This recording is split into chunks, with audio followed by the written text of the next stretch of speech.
Olá, alunos! Entramos aí então na nossa sétima semana de quarentena. Quem diria que chegaríamos a esse ponto, mas é onde nos encontramos, né? Muita perseverança nesse momento. ah, eu sei que estamos todos ansiosos, todos muito preocupados com o futuro, com o que vai acontecer, e isso tende a aumentar a pressão que a gente coloca sobre nós mesmos, né? Eu acho que a gente tem que, é um momento aí para pensar em reduzir essa pressão, tentar se cobrar um pouco menos, né? É um momento muito difícil, seria muito injusto vocês e eu e todos nós sermos cobrados no mesmo nível de exigência, né? De tempos normais, então certamente aí ah, as coisas tendem a se acertar da melhor maneira possível, né? Eu acho importante a gente continuar tentando ter aí uma vida, tentando atingir algumas metas, atingir alguns objetivos, que talvez eles levem mais tempo para serem atingidos. Algumas coisas vão ter que esperar, inevitavelmente, o fim da quarentena, né? Mas vamos tentar aí manter as nossas atividades, tentar manter alguma sanidade nesse momento super difícil, tá? Então, antes da gente começar a aula de hoje, que é uma aula bacana, uma aula mais curta, eu quero dar algumas instruções aí sobre as atividades da semana, tá legal? Então vamos dar uma olhada aqui. Se vocês entrarem no site, vocês vão ver então aquela página de entrada, né? A gente está aqui hoje no dia 28 de abril, Raiz dos Eucariontes.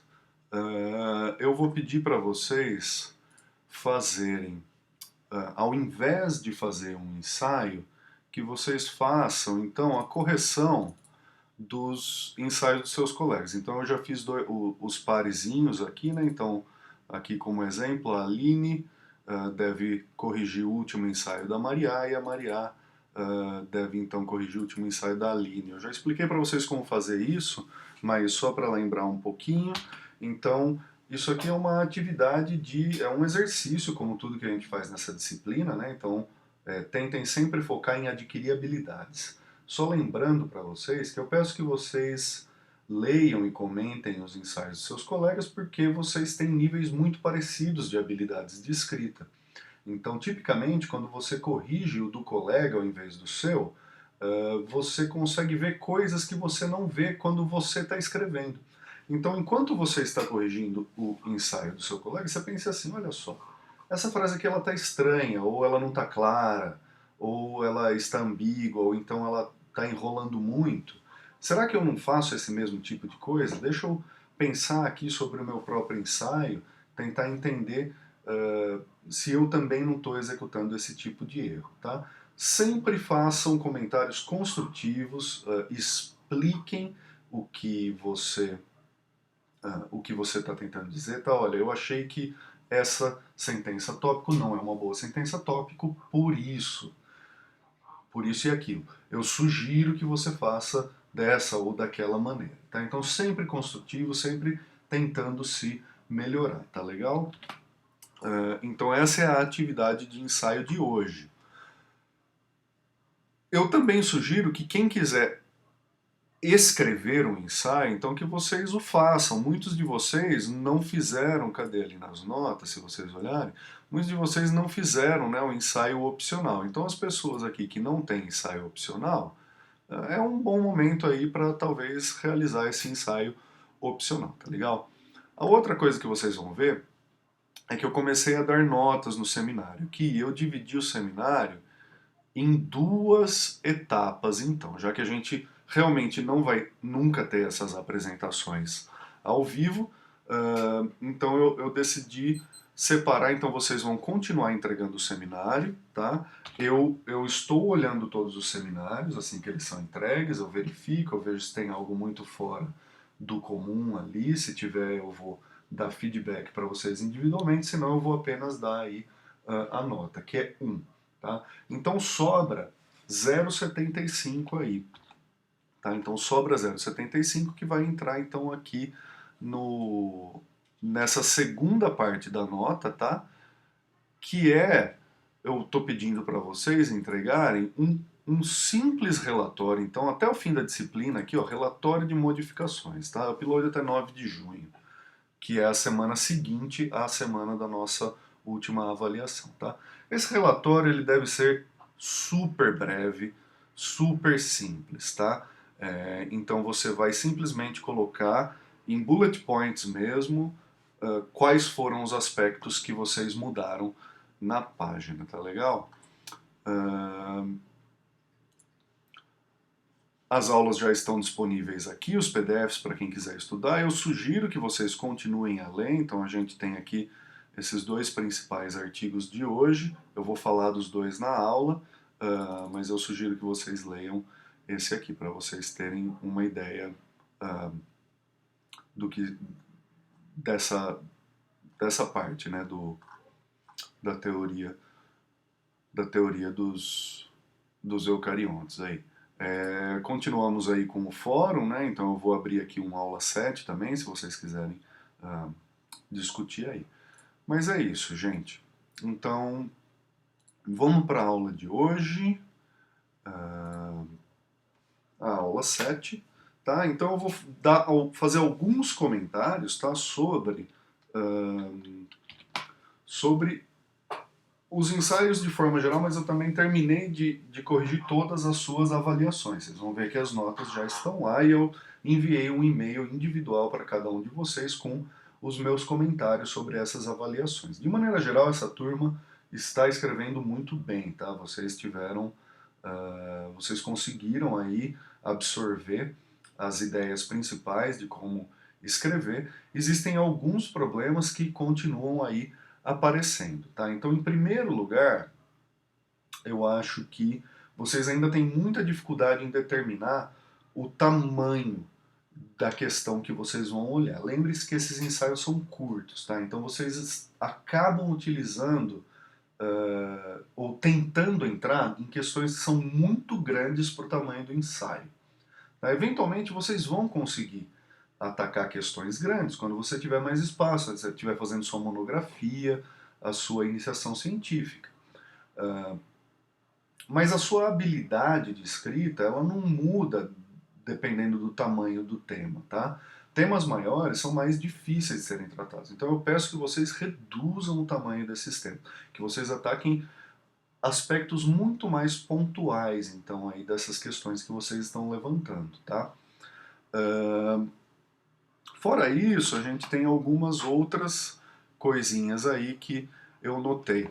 Tá? Então, muitos de vocês não estão utilizando ilustrações. É muito complicado você falar sobre ou comparar a árvore dos 5 reinos com a árvore dos 3 domínios sem colocar o desenho em si e sem explicar o desenho. Tá? Então, são aspectos importantes, são conceitos grandes. Se vocês têm que lembrar do seu próprio processo de aprendizado, né? Então, para que você entendesse essa árvore, eu passei uma aula inteira explicando, e não foi a primeira vez que você teve uma aula sobre os 5 reinos, né? Então eles não são conceitos simples, eles podem parecer simples agora para vocês, mas explicar eles é complicado. Então a ilustração ajuda muito, tá? Isso aqui tem acontecido bastante, muito ensaio interminado, vamos tentar terminar aí dentro do prazo. Se você não conseguir no prazo, isso não tem um problema, você me avisa, tá? Eu estou disponível. Então se tiver aí alguma nota que não foi dada para você lá na tabela de notas, você me falou, professor, eu terminei depois. Eu estou te dizendo, eu não vou ficar cobrando você no mesmo patamar que eu cobraria durante uma disciplina normal, né? O tempo que a gente está vivendo não é nada normal. E esse aqui eu diria que é o segundo grande problema, tá? Então o primeiro grande problema é definir o tamanho das questões que vocês estão olhando, tá? Então esse é o primeiro grande problema. Associado a isso, quando você está tratando de uma questão grande, inevitavelmente você vai ter que inserir muitos conceitos. E aí vocês acabam deixando eles inexplicados. Se você não explica o conceito, é muito complicado para quem está lendo. Por dois motivos. O primeiro é, a pessoa pode não saber. Né? Então ela vai parar ali, ela vai travar.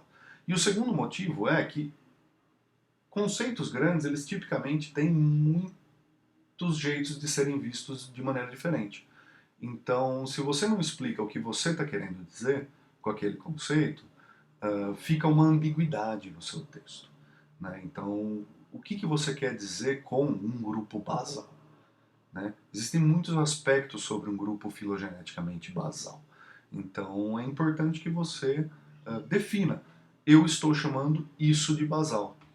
Uma vez que você definiu se o conceito está correto, ou se ele pelo menos é parte do conceito como um todo, já é o suficiente, porque aquilo lá determina o aspecto que você vai olhar. Tudo bem? Então, vamos tentar resolver essas questõezinhas aí, tá? Alguns exemplos, então, de erros mais mundanos, tá? Então, vários de vocês ainda fazem sentença longa. No entanto, aqueles de vocês que percebem que isso é um problema, vocês quebram as ideias de uma maneira que ela não é legal. Então, aqui está um exemplo. Apesar de serem consideradas primeiras evidências de vida, a origem da vida pode ter acontecido antes. Porém, não foram encontrados fósseis anteriores. Tá vendo que essa quebra aqui, ele foi meio que um ponto final forçado aí. Esse é o jeito de fazer mesmo. Então você encontra o buraco. Aliás, você encontra uma frase longa. Então essa pessoa provavelmente escreveu essa frase inteira aí. Daí essa pessoa pensou, ela tá longa, vou colocar um ponto final. Colocou. Mas você tem que melhorar essa ligação, então, né? Então, e seguindo as outras técnicas, você consegue melhorar muito. Então, como eu faria aqui como um exemplo? Eu colocaria assim: a origem da vida pode ter acontecido antes das primeiras evidências fósseis. Ponto final. Os estromatólitos são os fósseis mais antigos conhecidos. Tá? Então, isso aí está passando essa mesma ideia que você quer falar, mas ele está passando de uma maneira um pouco mais, um pouco mais suave, tá? A partir de agora, eu acho que todos vocês têm que começar a usar referências, tá? Isso é chave na escrita científica e é bom que vocês comecem a usar, tá? Então, porque senão a informação ela existe, então essa pessoa está dizendo aqui, para que seja considerado um fóssil é preciso que o registro tenha 10 mil anos ou mais. Tá, isso é uma das definições do que é fóssil. Se você me coloca a tua fonte aí, ela fica mais creditável, tudo bem? Então vamos lá para a aula de hoje. Então vamos pensar, essa é uma das questões fundamentais aí para se entender a origem dos eucariontes, é onde estaria a raiz dos eucariontes, né? Então quais seriam os grupos mais basais, quais seriam os grupos mais derivados, qual foi a ordem de diversificação dos diferentes grupos de eucariontes, né? Então a raiz é uma questão bastante interessante. A gente saber onde está a raiz também permite que a gente coloque uma data na raiz, então é uma questão bem fundamental. Ela é muito difícil de ser resolvida, tá? Então vocês vão ver que eu vou tratar aqui de 2 trabalhos que saíram entre 2010 e 2015. Nada muito mais significativo foi feito depois disso, tá? Vocês vão ver por quê. E antes disso também, as últimas coisas que tinham feito estão lá para 2000, 99, tá?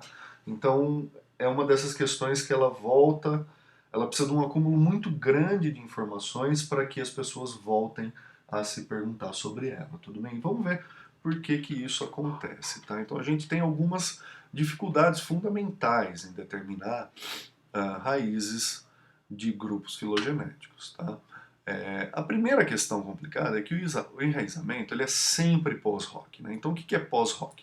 Pós-hoc significa que é algo feito após a análise em si, tá? Então, o que isso está querendo dizer? Está querendo dizer que para você criar uma árvore filogenética, como eu já falei para vocês, a raiz não faz parte do método de construção da árvore, tá? Você constrói árvores de maneira não enraizada. Você constrói a relação entre os grupos, e essa relação entre os grupos ela não depende da raiz, ela só depende dos terminais. Então, a raiz ela é sempre colocada depois da análise ser feita, ou seja, ela usa um conjunto de conhecimentos que é independente do conjunto de conhecimentos que foram utilizados para a construção da árvore. Então isso significa que, obrigatoriamente, você está chamando mais uma série de premissas. E isso por um lado enfraquece, por um outro lado enfraquece o teu pensamento sobre a árvore. Tá? Então a gente está vendo aqui uma rede de relações, né, uma árvore não enraizada entre 4 táxons, e aqui esses numerinhos eles estão te apontando os possíveis lugares aonde a raiz pode ser colocada. Então se você coloca a raiz entre B e esse nó, então ela fica com essa cara. Então elas ficam completamente diferentes, né, dependendo aonde a raiz for colocada. Mas elas ficam diferentes limitadamente, né? Então você meio que muda quem vira o basal, fundamentalmente. Né? O método mais utilizado para enraizamento é o método do grupo externo. Tá? Então a pessoa que fez essa árvore, ela na verdade fez uma árvore que não tinha essa raiz e que colocava o babuíno como mais próximo de orangotango do que qualquer um dos outros 3. Quando você coloca a raiz naquele ponto ali, então você coloca o babuíno como sozinho e orangotango e gorila então eles ficam aí sozinhos, né? Eles ficam sem grupo irmão. Se você colocasse em outro ponto da vocês conseguem ver, né? Que se você colocasse aqui a raiz, então você estaria dizendo que o orangotango e o babuíno são mais próximos entre si do que qualquer um outro dos grandes símios, né? Então o grupo externo ele é tipicamente utilizado a partir de conhecimentos prévios. Então fundamentalmente o que você está dizendo? Você está dizendo que existe aqui um grupo que é o dos grandes símios e ele inclui orangotango, gorila, chimpanzé e humano. Existe mais um grande símio, né, que é o gibão, ele não está nessa árvore, mas certamente o babuíno está muito longe. Então, notem que eles não colocaram uma coisa mais próxima. Né? Você poderia colocar um morcego aí.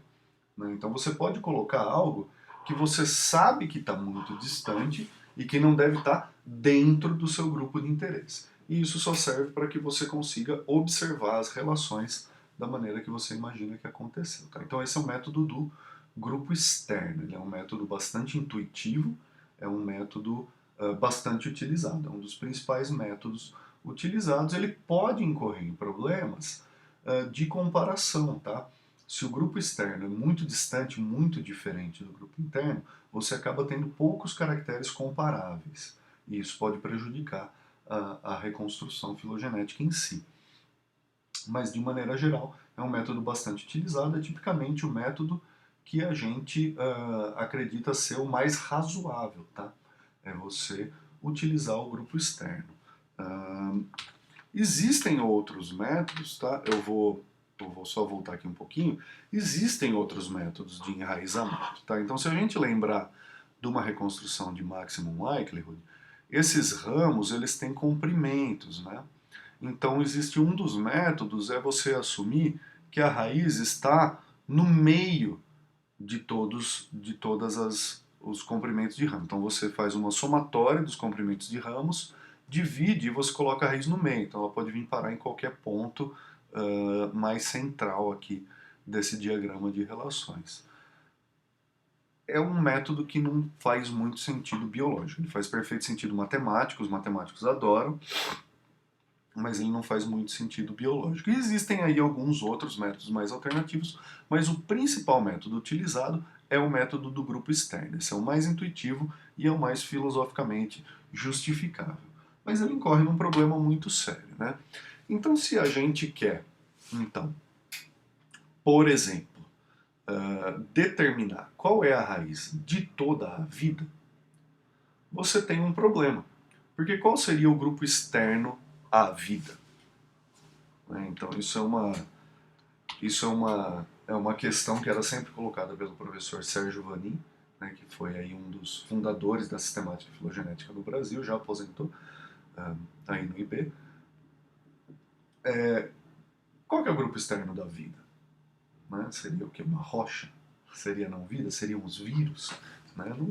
Não tem muito resposta a essa questão. Então você tem alguns problemas fundamentais. Quando você começa a olhar muito profundamente, você vai ver que você começa a ter problemas. Então, por exemplo, você já tem um problema bastante grande aqui, tentando determinar, sabendo que o grupo externo de Eucária e Arqueia são as bactérias, essas coisas estão tão distantes que você começa a ter dificuldades em determinar. Então, pode ser que os eucariontes sejam um grupo externo, isso aqui se chama mutuamente monofilético, tá? Das arqueias. Mas pode ser que os eucariontes sejam um grupo derivado ali dentro de arqueia. Isso a gente já viu numa árvore recente, aí numa aula passada, né, que essa hipótese está parecendo ser mais razoável atualmente. Então a gente tem que o grupo externo de eucária não é exatamente arqueia sendo monofilético, mas sim uma série de grupos de arqueia. E mais que isso, parece também que tem algumas bactérias que estariam muito próximos da raiz de eucária aqui. Né? Então você começa a ter problemas muito sérios em determinar qual é a raiz, porque você tem uma divergência muito grande e chega um momento que você não consegue mais falar quem é o grupo externo. Tudo bem? Então isso vai te dificultar muito. Então eu vou...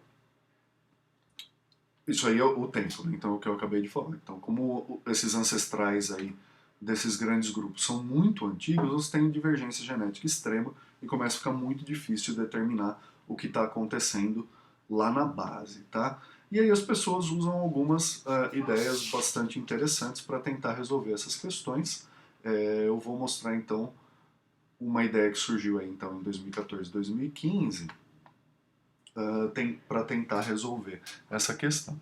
Uma outra questão que complica bastante e complica sempre as reconstruções filogenéticas é a questão de homologia e paralogia. Tá? Então, paralogia é um tipo especial de homologia. Tá? Então, imagina aqui que a gente esteja olhando a história evolutiva do gene. Tá? Então, esses terminais aqui, eles são genes. Tá? Então, 1A, 1B, 2A, 2B. Então você tem, em algum momento, o gene dentro de uma mesma espécie, ele se duplica. Tá? Então ele se duplica em linhagem 1 e linhagem 2. Então linhagem A e linhagem B. Então linhagem A é vermelho, linhagem B é azul. E, eventualmente, essa espécie que contém esses dois genes, ela em si especia. Então, a espécie que era 1 se torna espécie 1 e 2. As duas espécies herdam os dois genes que haviam sido duplicados ancestralmente. E aí a gente tem, então, esse complemento aqui de genes lá dentro. Um outro jeito, notem aqui, que uma outra coisa que poderia ter acontecido é que essa duplicação gênica ela não é anterior à divisão das espécies, mas sim posterior, e ela ocorreu nas duas espécies. Então veja só que você tem o mesmo complemento gênico em cada espécie, 1A, 1B, 2A, 2B, 1A, 1B, 2A, 2B. No entanto, a história desses genes ela é completamente diferente. Em um caso, a gente tem uma duplicação ancestral, ou seja, anterior ao evento de especiação, e no outro caso, a gente tem duas duplicações independentes posteriores ao evento de especiação. Isso complica profundamente as reconstruções, tá? Por quê? Porque muitas vezes o que vai acontecer é que um dos genes vai ser extinto ou vai ser duplicado, e aí você começa a ter reconstruções muito erradas por causa dessa festa aí dos genes ficarem se duplicando. Tá? Essa é uma área muito bacana de estudo, evolução de famílias gênicas, tá? É uma das principais áreas em que eu atuo. A maior parte das minhas perguntas, elas focam em histórias de duplicação gênica, tá legal? É muito útil entender como as famílias gênicas evoluíram e a gente tem muitas ferramentas para fazer isso. Então isso aqui vai complicar muito e acaba reduzindo, então, o grupo de genes que a gente tem para conseguir estudar as espécies. A gente quer tentar evitar, então, para reconstruir relações profundas, a gente quer evitar genes que têm paralogia extensa, tá? Então, o que as pessoas fizeram? As pessoas foram olhar lá de volta no evento de endossimbiose original dos eucariontes. Se a gente quer descobrir a raiz dos eucariontes, nada mais justo do que olhar num dos eventos ancestrais lá. Então a gente imagina que a mitocôndria, que a endossimbiose da mitocôndria ocorreu antes da existência do último ancestral em comum dos eucariontes. Ou seja, o último ancestral em comum dos eucariontes já tinha a mitocôndria, já tinha ocorrido a endossimbiose, e todos aqueles eventos de evolução genética molecular já tinham ocorrido no último ancestral em comum. Então, a mitocôndria já tinha reduzido grandemente seu genoma, já tinha transferido genes horizontalmente para o núcleo e já funcionava então como uma máquina de energia para a célula eucariótica. Tá? Então, o que essas pessoas pensaram? Elas pensaram, bom, se a gente for olhar para os genes originais, tá? Os genes que originalmente foram transferidos da mitocôndria para o núcleo e que continuam sendo usados direcionados na mitocôndria, ou seja, o núcleo codifica esses genes, porém quando eles são expressos com um sinal que os leva para a mitocôndria, eles entram na mitocôndria e eles têm então a sua atuação enzimática ou constitutiva dentro da mitocôndria. Tá? Por que eles quiseram olhar esses genes? Esses genes eles são tipicamente essenciais, ou seja, as células elas não ficam brincando muito com eles. Todas as células têm. Então eles são universais nos eucariontes. E eles tipicamente também não têm parálogos. Tá? Então, por eles serem essenciais, existe forte pressão de seleção negativa. Lembra o que é seleção negativa? Ou seleção de purificação, né? Então é aquele tipo de seleção que ela não perdoa nenhuma mudançazinha. Então se o gene muda um pouquinho, ele já é logo eliminado, e isso tem um efeito então de reduzir fortemente a duplicação gênica, eles acabam não tendo parálogos, tá? Então é um grupo de genes muito bacanas. As primeiras pessoas que olharam para esses genes, elas montaram então uma base de dados de cerca de 37 genes. Então, vejam só que a gente está aí na época do Big Data, né? Eu já mostrei para vocês árvores com milhares de genes, com milhões de sítios de aminoácido. Aqui o pessoal foi olhar de uma maneira diferente, uma maneira mais cirúrgica. Né? Então, eles foram olhar para um conjunto de genes que tem um significado biológico muito profundo e ele vai acabar sendo reduzido mesmo. Tá? Então a gente tem aí cerca de 37. Então vejam só o resultado de olhar os eucariontes aí com um grupo externo, né? Então a ideia de usar genes derivados de bactérias é excelente, porque ela permite que você consiga colocar o grupo externo. Tá? Então, como os genes vieram das bactérias, né, você ainda tem alguma homologia para conseguir fazer essa árvore. E o que essa árvore diz é o que muita gente achava até o momento, é que então os escavata, aqui está sendo chamado de discoba, né, tendo jacobides e dicristata dentro, existem ainda os metamônada estão aqui por dentro, né? Estariam aí por dentro. Então os escavata aí sairiam como o grupo basal a todos os outros eucariontes, observando esse conjunto de dados, tá? E é uma análise muito bem feita, uma análise bastante robusta. No entanto, mais ou menos simultaneamente, tá? Então eu lembro bem do momento, conheço todas essas pessoas que fizeram essas análises, né? Então houve esse embate, um dos artigos é do final de 2014 e o outro do início de 2015. Então a gente tem meio que dezembro e janeiro, né? Esses artigos saíram com um mês de diferença e essas pessoas tinham visões diferentes sobre como usar essa base de dados, tá? Então o segundo artigo que as pessoas utilizaram foram então genes que retiveram função mitocondrial, mas eles fizeram uma amostragem eucariótica maior ainda. Interessantemente, entre as duas análises, entre alfa-prot e EUBAC, você tem apenas 12 genes compartilhados. Então, ou seja, essas pessoas elas olharam conjuntos de dados bem diferentes, utilizando mais ou menos as mesmas premissas, né? O que é muito interessante. A diferença é que EUBAC, eles buscaram então priorizar genes que fossem mais conservados e mais universais. Enquanto em AlphaProt, eles tentaram buscar genes que retiveram a função. Então, uma abordagem é mais filogenética, a outra abordagem é mais funcional, tá? E o AlphaProt, por ter saído um pouquinho depois, já consegue ter um pouco mais de eucariontes amostrados aí.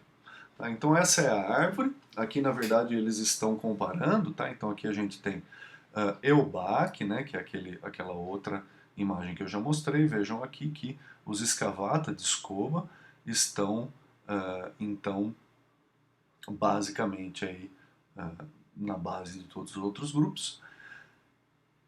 No entanto, aqui, né, usando o AlphaProt, uma base de dados maior com 39 genes, você tem que os escavata, eles ficaram quebrados. Então, olha só, você tem os discristados aqui e os jacobídeos ou metamônada caindo para esse lado aqui. Então veja só. Então você tem que a raiz, na verdade, dos eucariontes, ela quebra um dos grandes grupos no meio, né? Então lembra que eu sempre discuto a, a controvérsia dos escavata, né? Então um grupo controverso, um grupo que as pessoas discutem muito sobre ele e eles voltaram aqui de novo nessa questão a nos dar trabalho, né? Então, se a gente olha para os dados de uma maneira, a gente tem escavata monofilético aí quase na base dos eucariontes, basicamente na base dos eucariontes. Se a gente tem, então, olha de uma maneira um pouquinho diferente, a gente tem que os escavata estão quebrados no meio e quebrados no meio, indo um para cada lado, e a raiz dos eucariontes então não estaria em nenhum grande grupo. Ela está aí, ela está quebrando algumas das relações que a gente já conhecia. Deixa eu corrigir uma coisinha aqui só. Eu falei para vocês aqui, agora olhando melhor a árvore. Na verdade, o que aconteceu aqui é que eles utilizaram o dataset de EUBAC com os métodos dele, e o resultado na verdade é igual. Tá? Então, usando métodos filogenéticos um pouco diferentes, esse pessoal de 2015, então, eles obtêm sempre que os escavados estão quebrados em dois grandes grupos, tá? E aí eles propõem aí que esses nomes para os dois grandes grupos aí, mas são nomes que não pegaram, aí já faz 5 anos, a gente já pode dizer que não foi muito para frente, mas é a nossa melhor ideia. Então a gente sabe, a gente conclui aí que certamente a raiz deve estar próximo de escavata ou dentro de escavata, se escavata for o grupo. Na verdade, a ideia de que escavata fica quebrado em dois, ela é muito atrativa, porque isso explicaria o porquê é tão difícil recuperá-los como monofilético. Na verdade, você tem um problema aí de raiz, você nunca recuperaria os escavata como monofilético. Mas, basicamente, é por aqui que a gente está, né? Então a gente imagina que algo muito semelhante a um escavata deve ter sido o último ancestral em comum entre os eucariontes, então algo muito pequeno, com flagelos, com mitocôndria, habitando aí então possivelmente ambientes aí em que ele seria heterotrófico, tá? Então seria um organisminho predador ou que comia bactérias, tá? Então é basicamente isso que eu tinha para falar sobre a raiz dos eucariontes. Eu espero que vocês consigam aí fazer os exercícios da semana e tenham uma ótima semana.